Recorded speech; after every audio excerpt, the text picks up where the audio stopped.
When you were 7, with a watermelon cleaver in hand, you led your little sister into the cultivation world. But the truth is, you were just a starving street kid who robbed travelers to fill your belly.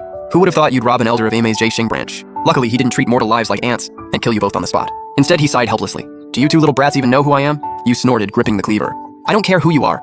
This is Wintermelon Village, and I'm the king of Wintermelon Village. Bloodhand Butcher Limbe. I kill without blinking. Your little sister put on an act too. That's right. My big brother's super scary. He chops people every day. If he doesn't chop somebody, he won't eat. Yeah, back when mom was still around, he beat me every day. But if he beat me, I still wouldn't eat. He has to finish chopping someone first. So are you scared or what? Li Mingru just stared, speechless. What kind of weirdos did I run into? Turns out he really was an elder of Emi's Zishing branch. Half an hour earlier, his senior sister, the inner-sect master, called him in, saying all he did was hide in his cave, drinking and sleeping, reading dirty little books, or sneaking around to peep on the women elders bathing, useless, undisciplined, and never cultivating. So the oldest of Emei's 9 branches, Zishing, had gone a full 20 years without taking a single new disciple. So she kicked him down the mountain to recruit disciples, and told him not to come back if he failed. Li Mingru couldn't help thinking, I just left Emi, and I immediately run into these 2 brats. By my senior sister's logic, this is what you call fate. And it's been almost half an hour since I left. She's probably cooled off by now, right? I mean, women always have a few rough days each month. If these 2 are suitable, bringing them back as an answer wouldn't be bad. Thinking that, he looked at you and asked, your name is Lin Bei, right? That's right.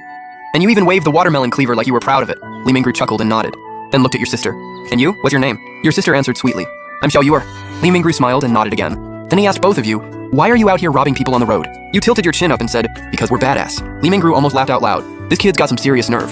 Then he asked again, do your parents not care about you? Our parents are dead. We're professionals, village hoodlums. Especially me.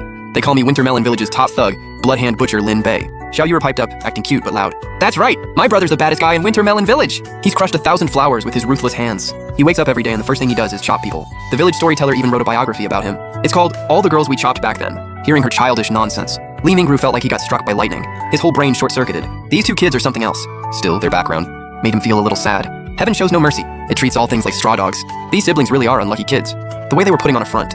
Maybe it was because they lost their parents so young, and they were scared of being bullied. Fine, I'll count this as a free pickup. 2 disciples. I can take them back and report to the sect master. At that, Li Mingru stopped beating around the bush and smiled at you both. I am Li Mingru, an elder of Imei's Zishing branch. Seeing you siblings have such a tragic background, I'm willing to take you both as disciples under Imei. Do you accept? You looked totally unimpressed. Quit lying, man. I, Lin Bei, am a big deal. But before you could finish, Li Mingru flicked his sleeve hard. The next second, a fierce wind howled up. So strong it blew your scary cleaver right out of your hand. You and your sister were terrified. Seeing fear on your faces, Li Mingru felt pretty smug. Then he withdrew his spiritual energy, and the wind vanished instantly. He spoke slowly. Well, now you know what I'm capable of, right? You were so stunned. You even forgot to wipe the snot at your lip. Your 5-year-old sister was even more scared. She dropped to her knees with a thud. Immortal sir, please spare me. Xiao Yuer won't do it again. You were shaking too. But you forced yourself not to break, spreading your arms in front of your sister and yelling, what are you gonna do? I did it. It was all me. My sister had nothing to do with it. Leave my family out of it. If you want something, come at me. If I so much as frown, then I'm not Bloodhand Butcher Lin Bei. Li Mingru nearly burst out laughing. This kid is hilarious. He looked at you again. Your legs were trembling, but you still stood in front of your sister like your life depended on it. He actually felt a bit impressed. This kid's character isn't bad. He's a good big brother. With that, Li Mingru clasped his hands behind his back, put on an immortal master act and smiled coolly. I intend to take you 2 as my disciples, to enter Imei together. Do you accept? Seeing he really didn't want to hurt you, you finally relaxed a little. Then you asked him, looking weirded out. So you're saying you want us to roll with you? That nearly choked Li Mingru, a dignified Imei immortal recruiting disciples. And this kid makes it sound like a street gang.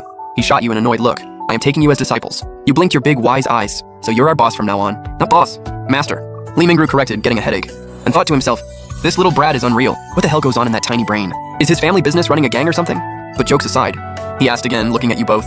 From today on, you 2 will cultivate by my side. Do you accept? You helped your sister up. Looked at Li Mingru, hesitated for a second, then asked your final question. Can cultivating get us fed? Li Mingru froze at that, then burst out laughing. He flicked his sleeve and turned you both into a streak of white light shooting into the sky. Emi is one of the 6 great Dao sects of Shenzhou, established on this land for over 10,000 years, a true blessed immortal domain. At that moment, within the towering northern peak among 9 mountains, a blazing white streak split the sky. Li Mingru descended from above with you siblings, landing in an elegant old courtyard in an instant. But the second you touched down, your clear wailing filled the air. You'd never been this scared in your entire life. During the flight, 7-year-old you saw endless rivers and seas, and strange mountains and lands sliding beneath your feet. You nearly peed yourself. All you could do was cover your sister's eyes and scream the whole way here. Xiao Yuer watched you bawling, not understanding why her brother was crying so hard. She hadn't seen anything with her eyes covered the whole way, so she wasn't really scared at all. Not long after you landed, a girl in a simple goose yellow dress, with a slightly baby-faced look came rushing out. She hurried to Li Mingru and bowed. After greeting him, she stared curiously at you and Xiao Yuer, then said in surprise, Master, you're amazing. You recruited disciples in just half an hour. Li Mingru nodded like it was nothing.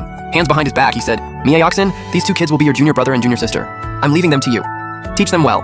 Hearing that, the girl called Mie Oxen lit up. She immediately spoke up eagerly. Don't worry, master. I know junior brother and junior sister must be top-tier seedlings, handpicked by you after careful selection. I'll teach them seriously. And I won't disgrace the Zishing branch's name. Hearing that, Li Mingru's old face flushed. He coughed awkwardly, then glared at you, still crying, and said, Enough. Are you done crying yet? Hearing that, the top thug of Winter Melon Village kept trembling, whimpering a bit longer before finally stopping. With tears in your eyes, you asked, "Where am I?" Li Mingru ignored you and said directly, "You two will live here from now on. Cultivate properly under your senior sister, and don't cause trouble, or I won't go easy on you." Then he went to report back to the sect master, so he could return to his cave and get back to reading his smut. As Li Mingru turned around, he became a white streak and shot into the sky, leaving the courtyard with only Li Mioxine and you siblings. By now you'd calmed down a little. Holding your sister's hand, you looked at Li Mioxine. She looked at you two with bright curiosity, her cheerful face full of excitement. Then she smiled in a soothing, kid-friendly voice. "Hi, junior brother and junior sister. I'm Li Mioxine of the Zishing branch. From now on, I'm your senior sister. What are your names?" "Hi, big sister. My name is Lin Xiaoyu." Xiaoyu answered crisply, with her cute little face. Li Mioxine melted instantly. She loved her right away, ruffling her round little head before turning to you. "And you, little junior brother? What's your name?" You weren't as scared anymore. Looking at this girl, maybe 15 or 16, you tilted your head and snorted coolly. "Woman, you're not qualified to question me." Li Mioxine froze, her face going blank in a cute, confused way. Then she gasped. "That is so adorable." She grabbed you and started rubbing your face like crazy, then happily led you both out of the courtyard. "Junior brother, junior sister, that trip must have been rough. First, I'll take you to the dining hall. Then we'll pick up some daily supplies for you." The moment you heard food, your and your sister's eyes lit up. Li Mioxine held your hand, walking you through the gorgeous scenery. You thought this place was actually pretty nice. Way better than your village. And they even had meals. The only thing was, it felt kinda empty. The view was beautiful, but you barely saw anyone. Not a single person. So you asked your question in a cocky little voice. "Woman, why is there nobody here?" Li Mioxine pressed her red lips together and smiled. "Little junior brother, you should call me senior sister." You turned your face away, clearly refusing. Li Mioxine smiled like she adored you. "If you don't call me senior sister, then I won't talk to you." Then she copied your attitude and turned her head away all huffy. That made you furious. You tried to yank your hand free, but even with all your strength, you still couldn't break free. So following the rule of don't pick fights you can't win, you grumbled through your nose, "Senior sister." Hearing that, Li Mioxine smiled brightly. "We're the Zishing branch of MA. This entire Zishing peak belongs to us, but Master is just really lazy. He hides in his cave all day and never comes out, and he hates recruiting disciples. Plus, Zishing is kinda special, so our entire branch only has 2 disciples. One is our senior brother in closed-door cultivation, and the other is me. Well, and now, you two showed up too. You and your sister both pouted. Looks like this boss you found is unreliable. The village storyteller always said, the most important thing out there is picking the right person to follow. Seems like you'd have to switch bosses later. So you asked, now that me and my sister are here, what do we do every day? For now, you don't have to do much. You're both still little. First, you'll go to the sect school to learn to read, and learn basic cultivation principles. But sometimes you'll help with small chores you can handle. Xiao Yur asked curiously, "Big sister, do we learn from you?" Li Mioxine pinched her cheek affectionately. "Not for reading and the basics. You'll learn those with inner disciples from other branches of the sect. Only after you reach the Qi gathering realm. Will I teach you Zishing branch techniques?" You nodded like a little old man. "Got it. So it's basically like going to the village school." Li Mioxine nodded. "That's actually a pretty good comparison. It really is like school." You kept walking and chatting, and soon arrived at a big courtyard complex with a towered building. Unlike before, this place had people coming and going, noisy and bustling. Li Mioxine introduced it warmly. "This is the dining hall. If you're hungry later, just come eat here." You looked at all the men and women going in and out, and frowned in confusion. "Senior sister, didn't you say Zishing doesn't have many disciples? So who are all these people?" Li Mioxine explained. "They're Imi outer disciples. They usually live down the mountain. Imi has 9 peaks, and each peak has a large number of outer disciples." With that, Li Mioxine led you both into the courtyard. It was mealtime, and a bunch of outer disciples were sitting around eating. When they saw Li Mioxine, they all showed a hint of fear and respect. Xiao Yur asked curiously, "Big sister, those people look like they're scared of you. Is it because we're inner disciples?" Li Mioxine smiled and nodded. Imi's hierarchy is strict. Unless your talent is exceptional, everyone starts as an outer disciple, and only the top 3 in the annual sect trial get promoted to inner disciples. Hearing that, you asked right away, "So me and my sister, outer or inner?" Li Mioxine smiled. "Of course you're inner disciples. Master took you personally, so you start as inner disciples. No grunt work. Just cultivate seriously. Imi recruits outer disciples starting at 16, but inner disciples are different. There are plenty of gifted kids like you, who become inner disciples at a very young age." Hearing that, you nodded in satisfaction, thinking you really were born to be the boss. Starting line way ahead of everyone else. Straight into the inner-sect. Li Mioxine watched you stand there, hands on your hips grinning up at the sky, and didn't know whether to laugh or cry, so she warned you. "Junior brother, even though you're an inner disciple, you can't just fool around, okay? Starting tomorrow. If you can't reach the Qi gathering realm within 1 year, even if Master took you personally, you'll be demoted to the outer sect automatically." The moment she said that, your grin vanished instantly, like nothing happened. Then you followed Li Mioxine to the inner disciples' dining floor, climbed the stairs, and reached the nicely decorated 2nd floor. The second you got there, a young attendant in green ran over, all smiles and flattery. "Senior sister Mioxine, what a blessing today. I woke up to magpies chirping outside my window. So it turns out senior sister Mioxine is here to dine. I failed to greet you properly. I truly failed to greet you properly." Mioxine covered her mouth and laughed. Hao-san cut it out with the sweet talk. "If you put half that effort into cultivating, you'd be inner-sect already." Then she introduced you to Ho-san. "These 2 are my master's new disciples, junior brother Lin Bei and junior sister Xiao Yur. Treat them well from now on. Don't you dare be careless." Hao-san immediately bowed respectfully to you both. Outer disciple Ho-san greets senior brother Lin Bei. Greets senior sister Xiao Yur. Xiao Yur glanced at him nervously, then hid behind Li Mioxine like a startled little animal. Li Mioxine found it ridiculously cute. You, on the other hand, weren't scared at all. Seeing how respectful he was, you immediately put on a big boss posture, hands behind your back, acting cocky. "Not bad, kid. From now on you roll with me." Hao-san blinked, stunned. Even Li Mioxine almost laughed out loud. "This junior brother of mine is way too funny." You kept grinning arrogantly at Ho-san. "Come on, call me big bro." Hao-san looked at this senior brother who was barely up to his shin, hesitated awkwardly, then muttered embarrassed, "Big bro." You nodded, satisfied, and gave him a goofy crooked grin. "From now on you're with me. If anyone messes with you, drop my name."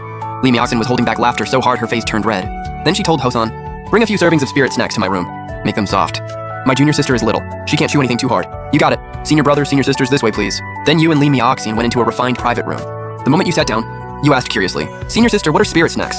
Spirit snacks are food nourished with spiritual energy. Eating them long term is really good for cultivation. Outer disciples only get one spirit snack meal per month. Inner disciples get one serving every day. If you want more, you have to exchange contribution points. Then what are contribution points? Contribution points are earned by doing tasks for the sect. Outside cultivation, we can take missions to earn points. Then you can trade them for spirit stones, or magical tools, techniques, and things like that. Honestly, you and your sister were too young to understand much of it. Compared to that, food was way more interesting. Back in your village, you barely ever got to eat meat, let alone something called spirit snacks. Just hearing the name sounded fancy, so you were both looking forward to it. But while you waited eagerly, a harsh, obnoxious laugh suddenly came from outside. "Junior sister Miaoxin, I heard your Zishing branch finally took 2 disciples after 20 years, so I came to take a look. What kind of geniuses could possibly catch Zishing's eye?" The one laughing was a tall, skinny cultivator, and behind him was a whole group of grinning disciples. Seeing them, Li Miaoxin frowned, even if she hated to admit it. Zishing branch had been Emei's laughingstock for years, even though her master was the strongest among the 9 branch elders. But he was lazy by nature, and Zishing's secret arts were notoriously hard to learn, so they'd gone over 20 years without a new disciple. Still, she wouldn't allow anyone to insult Zishing. 所以已经20多年没有新弟子了，可他依然不允许别人侮辱摘星。